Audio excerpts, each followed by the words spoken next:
Welcome to the Biblical Leadership at Work podcast. I'm your host, Jason Woodard. This month, I am very excited to introduce our guest, David Bahnsen. David is the managing partner and chief investment officer at the Bahnsen Group. His firm oversees $4 billion in client assets. David is a contributor to Forbes, the Wall Street Journal, and National Review. He's also a frequent guest on CNBC's Fox Business, Bloomberg TV, Fox News, and the World and Everything in It podcast, which is where I first heard him. He hosts the Capital Record podcast, where he interviews some of the nation's top business leaders, entrepreneurs, and financial commentators to discuss economics, markets, and the culture. David is also an author of multiple books, including one that he just released. That is primarily what we're here to discuss. And that book is called Full Time: Work and the Meaning of Life. So David, brother, thank you so much for being on the show. It is truly an honor. Well, thank you for having me, and thank you for the very kind words. It's wonderful to be with you. Hey, David, before we dive into the book, I'm curious, can you talk a little bit about what you're doing now professionally for those that don't know? And then how did the Lord kind of guide you into that role?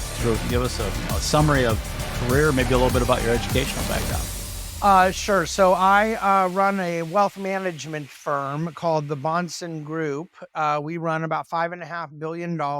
And prior to this, I ran a wealth management practice at Morgan Stanley, which is a large Wall Street investment bank. And I left almost 10 years ago to start my own firm.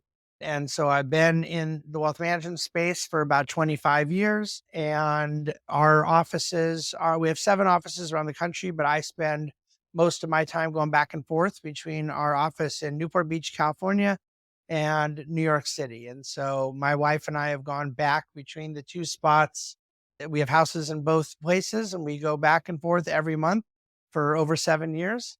So I spent a lot of time on an airplane, but it's definitely a bi-coastal endeavor. And then we've added offices in Nashville, Austin, Minneapolis, Phoenix, and Bend, Oregon. And so it's a full-time gig. And this is something that you've been involved in essentially since you finished your education. Well, I got into this field when I was 27 years old, and I had been managing Christian music artists since my father passed away. And so I ended up selling that business and wishing all the musicians I worked with all the best, but more or less vowing to never talk to another musician again. I've more or less kept that vow. That's a big career transition. I could go on for hours, but it was the right time in both situations for the endeavor I went into and the endeavor I moved into. One of the ideas that you put forward in the book, and I'm a quote, is that work itself is inherently good, even when separated from utilitarian or pragmatic ends. Could you talk a little bit more about the theology behind that idea, David? Yeah, I think that sentence is a great summary. I do not believe that work is important only for its instrumental benefits. Work is an instrument to daily provision. We do get paychecks, and from those paychecks, pay bills. We do get compensated, and from that compensation, give to our church. For those who are compensated well enough, we might even be able to be more charitable. And as the Lord has blessed me more and more in my business life, I've been able to fund Christian schools and do other things with giving and generosity that I think are wonderfully important, but I do not think they are the point of the work. Those transactional benefits that flow from the work cannot be used as the basis for rationalizing the work itself. The work doesn't need rationalizing because the work itself is what God actually created us to do. We are all here caring for the garden, if you will, and cultivating it. And we were made to do this. Before sin entered the world, work was our very calling and purpose. And that continues to this day, even as God redeems us to himself. Yeah. One of the other authors that you and I talked briefly before I hit record, and I mentioned, he recently wrote a book as well on the biblical mandate to work. And he talks about the first commission, in addition to the Great Commission. Not saying the Great Commission isn't great, but the first commission was to work and to be fruitful and to multiply and to subdue the earth. I saw a lot of that same writing in your book as well. One of the ideas that you really pushed back on in your book is that we need to suppress our career ambitions and disengage from finding any kind of identity in our work. So, I mean, that was something you really pushed back on that mindset. And then yesterday, I read an article in the Wall Street Journal, and it was titled, Americans Don't Care as Much About Work, and It Isn't Just Gen Z. And I wanted to quote one thing they said, and it was the stat that they had in there. And that is, in 24% of respondents to a Pew survey said their job or occupation was very important to their identity. So 24%. In 2021, 17% did. So in later surveys corroborate this finding. Now, I think that these mindsets have crept into the church a little bit. And I really appreciated you speaking out against this anti-work bias that we have allowed to seep into our mindset. And I say ours as the church body. But I'd like for you to kind of extrapolate a little bit on that, or talk a little bit more about your thoughts on that and why it's very destructive. It's a very destructive mindset. Yeah, and I guess I'm probably even a little bit more negative than that, because I don't know that I think it's creeping into the church. I think it's taken over the church, and I think it's been there a long time. Like, I think a lot of what you read in the Wall Street Journal, that's creeping into society. Reading things in the Atlantic about people working too hard, that's creeping into pop culture. But what's been pretty heavily permeated in pulpits has been that message on steroids for a long time. And so my point I make in the book is, we've all heard the sermon. Some of us have heard it countless times. Some version of, hey, are you sure you're not working too much? Are you appropriately balancing the things that you have to do at work with all these other important things in your life? And how many sermons have we ever heard about, are you sure you're not spending too much time at home? Are you sure you're not ignoring your responsibilities for performing at a high level in your vocational calling? I think that the church has been struggling with different versions of this for a long time.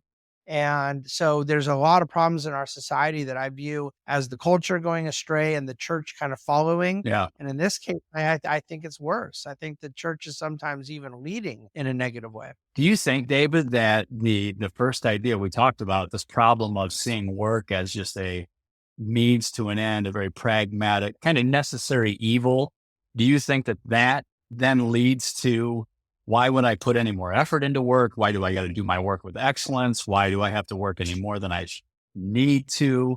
Type of mindset. Do you think the one comes before the other? Yeah, I do. But I got to be honest. I think a lot of it is generational. That I think there is a sense in which baby boomers worked really hard, but portrayed a belief that the hard work was so that they could retire, and they messaged to millennials the idea that the purpose of work was to not have to do it anymore. Yeah. And within the church, I make an argument that there's a deeper theological explanation, that out of the early 20th century, the church was dealing with fundamentalism and a pietism and a cultural retreatism that was largely the chosen antidote to modernism and liberalism and Darwinism and other bad things that were happening in the early 20th century.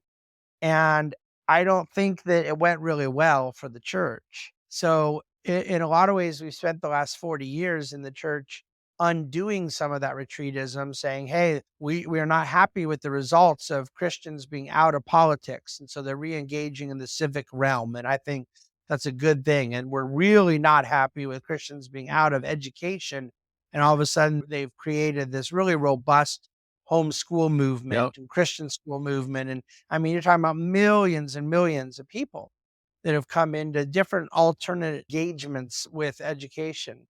But in the marketplace, they were just totally unprepared for the concept of influence and dominion in commercial society. And I think that where the faith and work movement kicked in 20 plus years ago, it was largely to just sort of sprinkle on top of various positions of achievement that Christians and evangelicals had achieved in their work.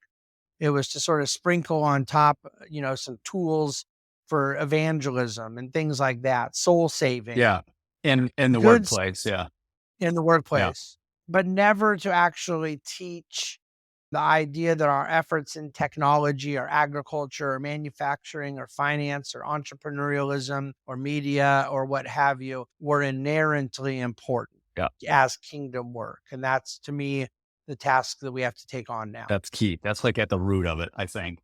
David, what's your response to those who would say, well, what about workaholics and people that work too much and sacrifice their family? I mean, you spoke of that, I think, really well in the book. I'd like to get your thoughts on it here a little bit.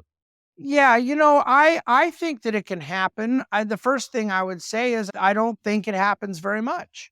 And so I hate to set normatives and biases, predominant lines of thinking around things that are the exception, not the rule. Yeah. In some cases, it flat out is almost equivalent to giving a whole sermon to warn people about the dangers of tidal waves in Kansas.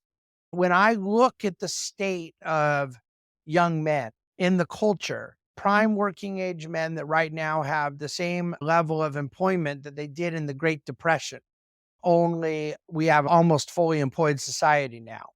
Okay. So the difference is people voluntarily removing themselves in between the ages of 29 and 54 years old from the labor participation force.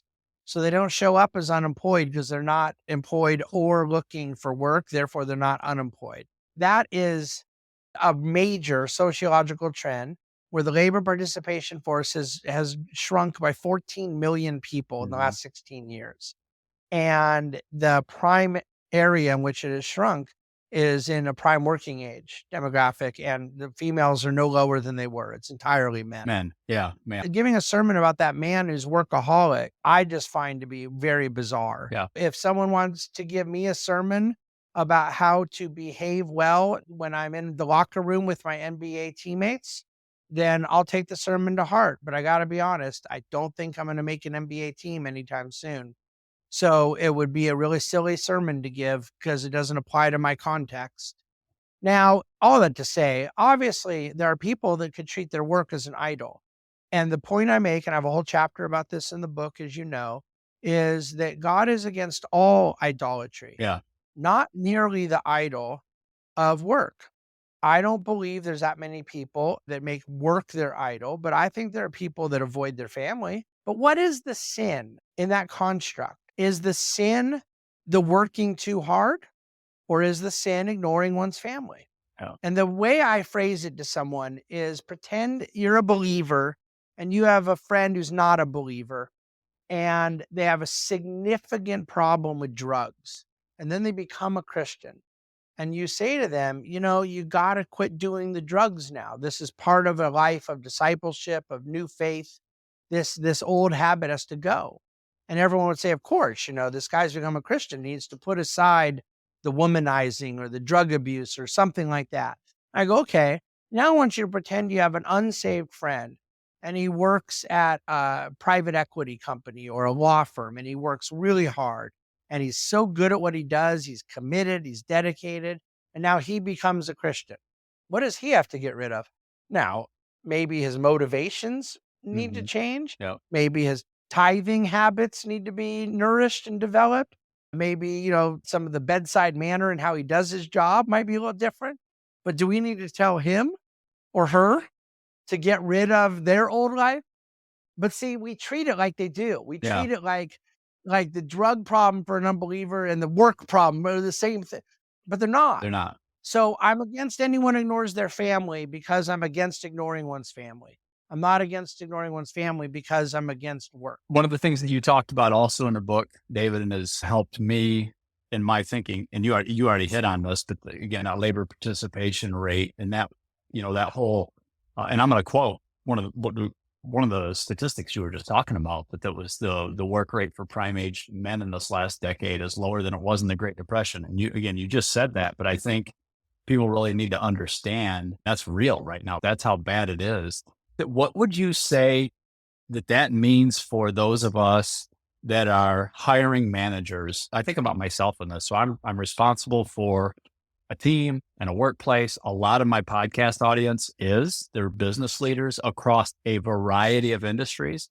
And we have a decade or two or three ahead of us probably in which we're going to be trying to recruit and retain people. I think that what we used to do in the last 20 or 30 years to do that has to dramatically change because of this fact that one of the other statistics that you presented was that if the labor participation rate was the same now as it was in 2000, there would be 10 million more people out in the workforce. I live in Michigan. That's the population of my entire state, every man, woman, and child. They vanished from the workforce in 24 short years. How do we approach hiring and recruiting practices now differently than we have in the past? I mean, you just don't, there's 10 million less people out there, and it's not going to change anytime soon. I don't think. I don't know if you see a time in the next 10 years that it's going to dramatically get better. Well, the cultural phenomena that will have to drive people back to work is just that. It's a cultural phenomena. Number one issue here, and it requires me to explain it a little bit so people don't misunderstand, but people have to feel shame. Yeah. There's no shame in it right now. There's And pride. I so, think there's pride in it. absolutely. And so it was the subject of my very first book, which was called Crisis of Responsibility, Our Cultural Addiction to Blame and How You Can Cure It. And it was about the financial crisis of 2008.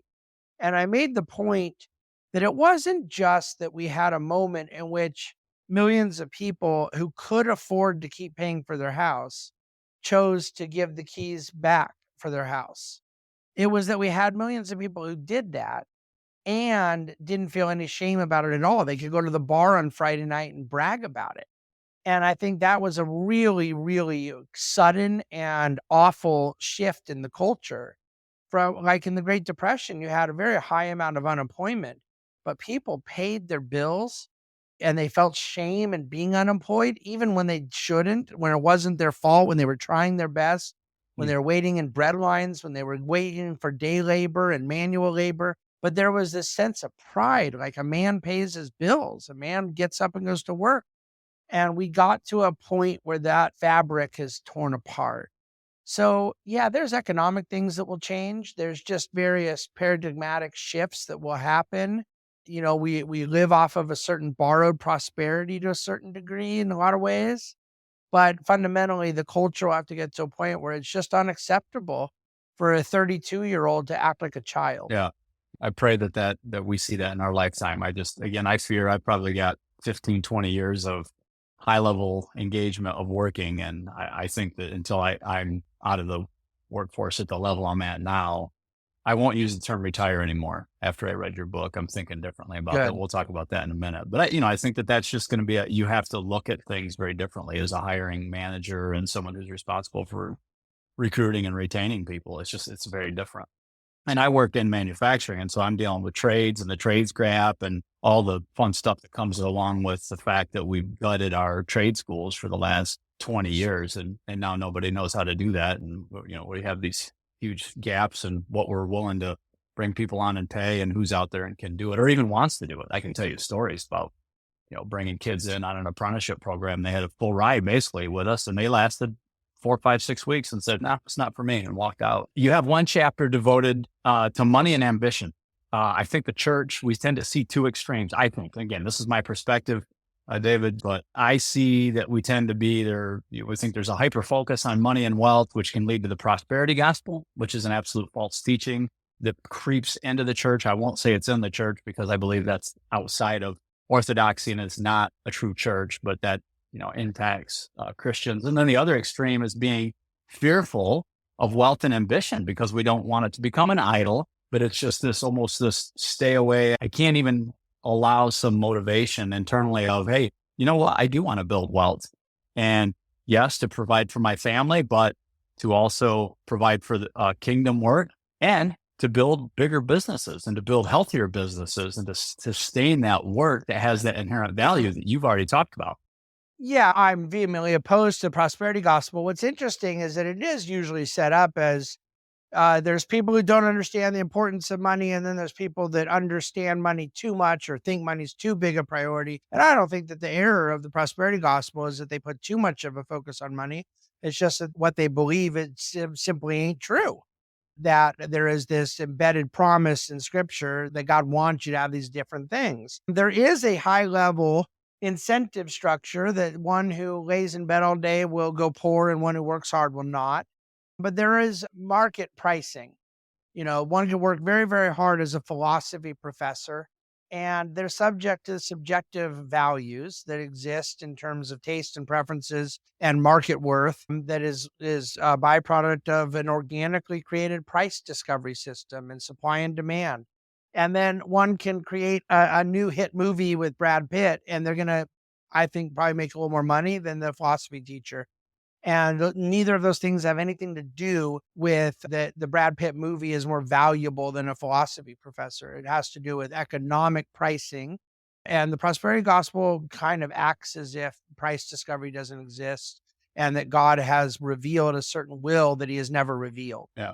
But what I go to great lengths in chapter 5 of the book to point out is that the bulk of the people that are talking about, look, you really shouldn't be going to work to climb the ladder, make more money, that the bulk of the people who say it are saying it in what is charitably called a Pharisaical context, that they are doing so from the vantage point of being in a position of some degree of economic comfort, freedom.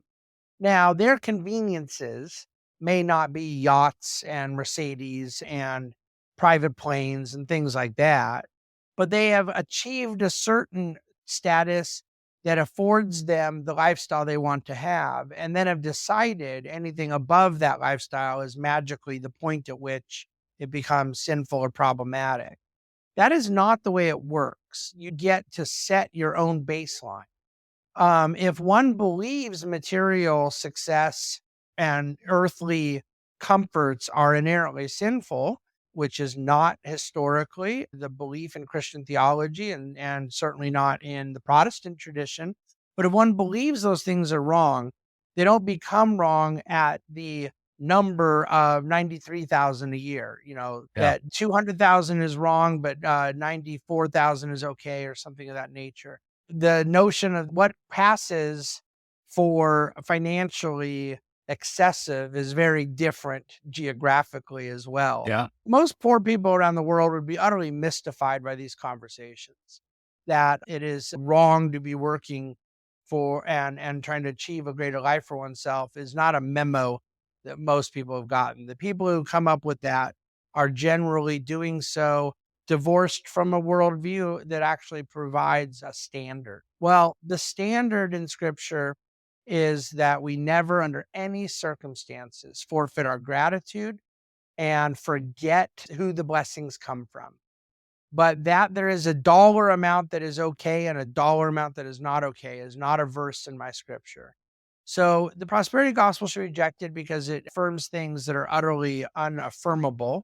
But Phariseeism should be avoided because Jesus rebuked it time and time again. I really appreciated the example you gave in that chapter on that, what's that magic number? Because I've probably been guilty of it. I know I've been in those conversations where it's like, well, in essence, people that make whatever upper middle class, that's okay. But boy, these people that are X, that's not. Well, that's why, again, it's inherently where their heart is, not necessarily a number. So I appreciated that.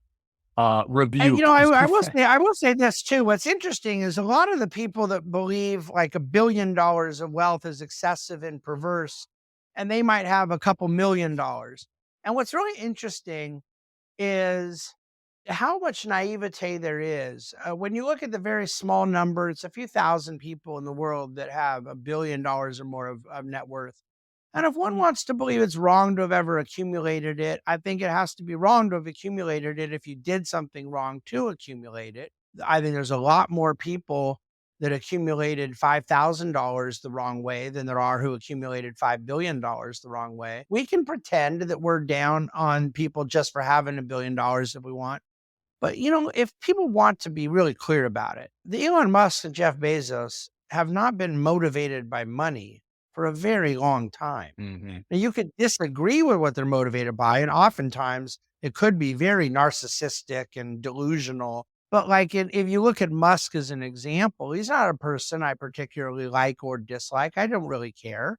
But let's just be clear. I mean, he had achieved enough money to live more than very few people would ever have when PayPal sold.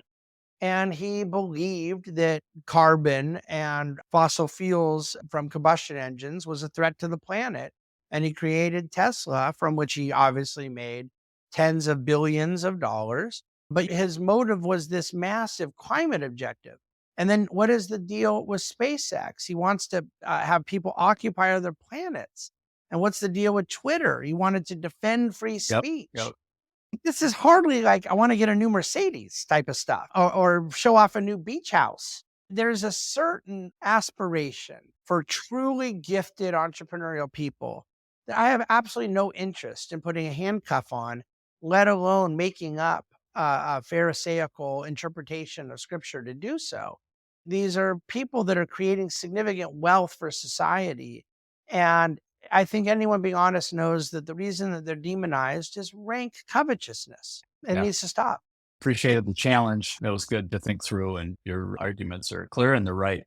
Another controversial topic that I really appreciated, and it's helping me to change my own thinking. I mentioned this a little bit earlier. I'm going to quote one of the things that you said is the American ideal of retirement. And so you said, and I quote, if public posturing and marketing campaigns are to be believed, the modern purpose of work can be defined thus. Work is what you do so that eventually you won't have to do it anymore. And then you said, no thanks. So I would like to talk a little bit about that, because I will say, David, I think absolutely, especially as believers, that we should not have that mindset, but also, and I think you addressed this really well in the book, is that we also understand, I think people do understand that there is probably a certain level of performance that you can achieve in your 40s and 50s and maybe 60s and maybe 70s in a certain field that you won't continue to be able to achieve, especially again, for my brothers and sisters that work in the trades, right? I mean, if you're a millwright and a pipe fitter, okay, you're probably not going to do that into your 80s. If you do, God bless you. But even for those of us that are in administrative functions, I think you really talked really well about how to think about that. So I want to hear your thoughts on retirement and why we have a broken, little bit lazy, maybe I'd call it lazy mindset towards that, because it also goes in the face of what we said earlier, that work has inherent value. And if it does, we shouldn't be working to avoid working.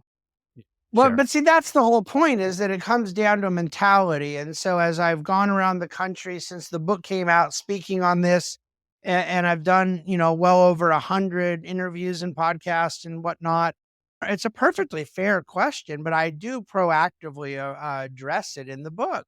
I'm not saying that the construction worker who's out in the hot sun for 40 years working, that when they're 78 years old, they should still be doing that exact same level of work. Perhaps it does morph into something that's more supervisory, something more consultative, and maybe their physical capacity continues to allow certain things. Maybe it does not. There's got to be an age and stage flexibility. The principle is all I'm caring about here. And the principle is exactly what you just said, that we do not approach work with the mentality that the purpose of it is to not do it anymore. And the notion that we are trying to get ourselves to a point of achieving a 25-year vacation, removal from productive activity. Now, someone says, I can no longer chase down bad guys. I was a street cop, and I can't go chase down hooligans. I think that is a perfectly acceptable, understandable mentality. Maybe they want to consult for a private security company. Maybe they want to mentor cops or be involved in the training and development program. I don't know the nuances of what goes into that law enforcement aspect, but there's very, very few industries, very few, where there's no role for the people who have the most experience and expertise in the work. And so the general principle is just simply not evolving into a life where there is no longer any useful activity. And so the most common retort is people saying they agree with me, but then I got to be careful, because they go, no, I agree. I don't want to just be golfing all day long. That's why I volunteered for this board. We have a board meeting every quarter. I go work at my church Saturday mornings or something. And I say, okay, I don't want to talk you out of nice charitable service. Hopefully they're getting some value out of what you're doing, and hopefully it's filling your cup a little. But, trying to sprinkle a little bit of nice sounding virtuous activities on top of a life of jet setting and golfing and whatnot. That's not really what I mean either, because the problem is that person doesn't have any idea what they're doing building orphanages in Mexico. What they knew was that they were practicing law for 40 years and now they're not. And why do we want them not mentoring young lawyers Yeah. or coming in the Yeah. office a couple of days a week and providing a little oversight? So I think that the point I make in the book is that it hurts them to be removed from a position of useful activity. It hurts me as a Gen Xer running a business that we have this lack of leadership and seniority across various industries and sectors of the economy as we lose 10,000 baby boomers a day out of the workforce.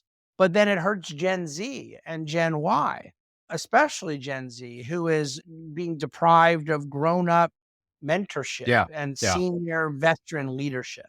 I will give you a very specific example of where I see this. And I think you did a really good job of that last point, saying you, by leaving the workforce, have deprived others coming in of learning from you. And oh, by the way, you got to learn from somebody else when you came in. So just don't forget that. And so I have right now in the facility that I work, we have our youngest apprentice is 20, I think he's 22, 21, 23. He's young. And we have a gentleman who works part-time for us, came through the trades, knows multiple trades. The guy is unbelievably knowledgeable, but he works 3 days a week and he's older than me. You could retire, but he comes in and works and helps and supports us. And I love it when I see him work with that young apprentice, because I'm like, literally every minute he's working with this young guy, he's learning so much more than anything. He's going to go. He does his schoolwork. He does all that. That's important, but it makes me feel happy every time I walk by those two. It really does see those guys talking. There is a conference coming up that you're involved in at the end of June. This podcast will release, Lord willing, on June 1st is my plan. And I think it's exciting to see things like this start to come around. I think there's some momentum in this movement, I'll call it.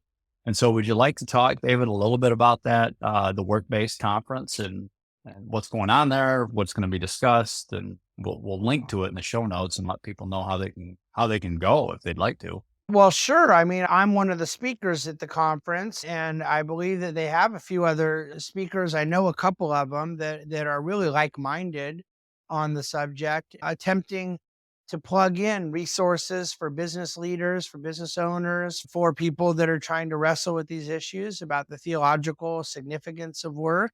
I'm fond of some of the pastors providing leadership into this conference, and I think it's going to be a big event. And so I'm excited to be a part of it. I can't say exactly what all the other speakers are going to be getting into, but I know that my role, I'm doing a panel and giving a speech, and I intend to really unpack, I think, the beauty of this message, connect it to creational norms, which I think is extremely important here theologically. We'll link to their website where you can learn more about the speakers. A few more questions that are they're questions that I ask all my guests. As I told you earlier, this podcast is really around Christian business leadership in the workplace. And so I know obviously you're a business leader. You founded your organization. You've been in leadership for a long time. So I have a couple questions around that I'd like to ask you that we can learn from. When you think about leadership, David, in the work that you do, what's your core model? What's your kind of core principle when it comes to leading your team and your organization? Well, I think that it is like many elements of the Christian life, I don't know that it's reducible to a model. I think that there are first principles that I would apply to the way you want to live in a certain sphere and the way you want to be as a person. And when I think of myself as a leader in my business, the first principle that always comes to mind is one that most people say they agree with, which is modeling the things you believe in, not so much talking about what others you want that you're leading to do, but doing those things. It's an important part of leadership to me that I not adopt a do as I say, not as I do approach. I say this with all humility. I have 63 employees in my company, and I think 62 of I'm counting myself, 62 people, I think, would say that they view me as the hardest working person at the company. Now, I got some really hard workers there, but I strive as a leader very much to model the sacrifice and the output that I want. And there's other areas where I mess up, where I make mistakes, where I'm not modeling what I want to for others.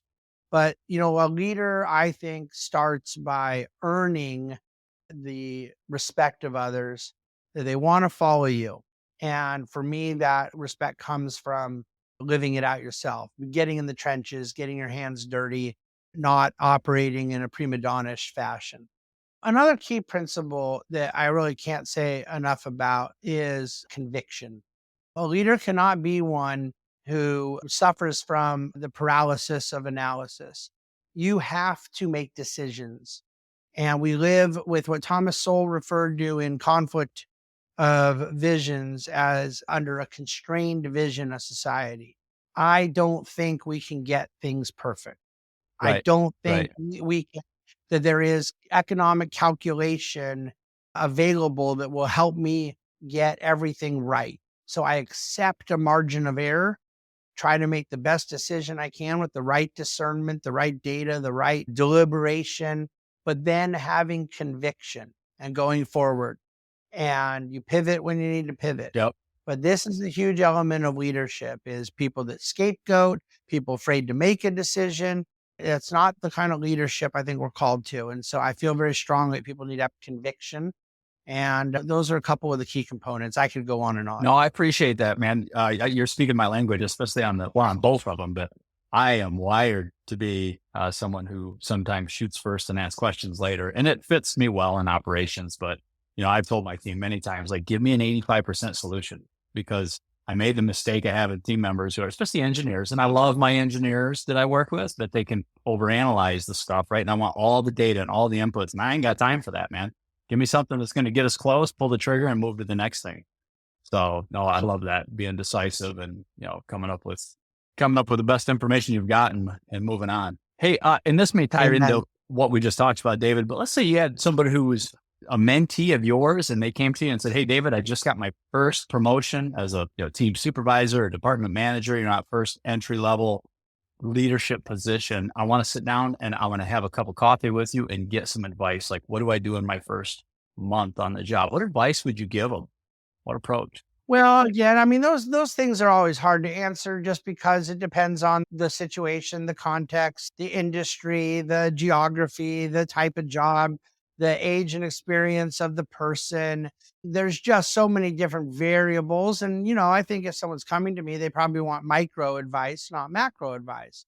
But from a macro principle, I kind of think I want to write a book on this someday. My, 89 principles of approach job or business life in general or whatnot. But like if someone's just looking for the most high level of macro principles to say I'm entering XYZ industry to go do ABC work, any words of wisdom, it really is, I think, about a tenacity and a grit and a resilience. It's a messy world and things don't go the way you want. And it could be a coworker and it could be a customer and it could be a boss and it could be an underling.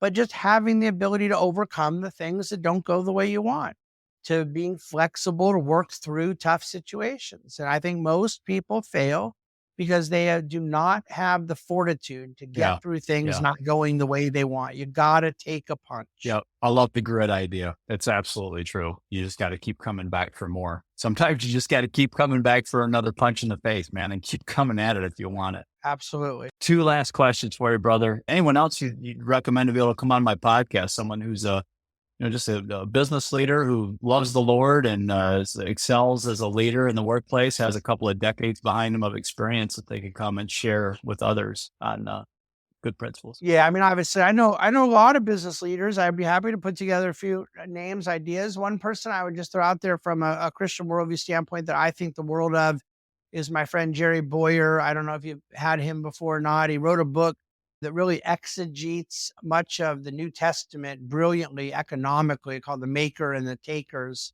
And Jerry's consultancy firm, Boyer Research, is on retainer at my firm because we use them for a lot of shareholder engagement we do but Jerry's been doing some of these types of business initiatives in corporate America for 30 years and is a really effective and worldview-minded believer. I can't say enough good stuff about Jerry Wonderful. and his work.